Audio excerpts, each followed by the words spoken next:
مميزك عني. مستر مصطفى بيحبك اكتر مني ومتضايقه وما اعرفش ليه، وانت عارف ان انا طول عمري بمشي عدل، ولا بمشي يمين ولا بمشي شمال. انا عارف الكلام اللي انت بتقوله ده، بس برضه مش مصدقك. ودولت هي اللي قامت وقفت وانت ما احترمتنيش، فانا مش مصدق الكلام اللي انت بتقوله ده. تمام يا مستر، بس انت عارف اسلام على ايه كويس، وشكرا لحضرتك بعد اذنك.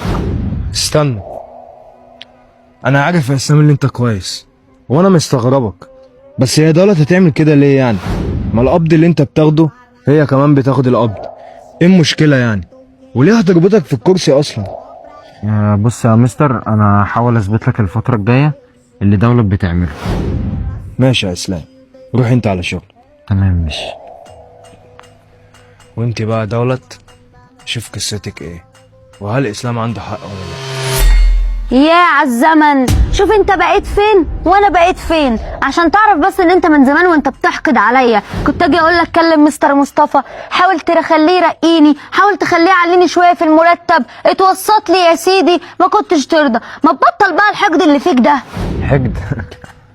صح، انا بحقد. صح، انا كنت هقوم لمستر مصطفى، بس ما اعرفش حد كده منه لله ربط لي الحبل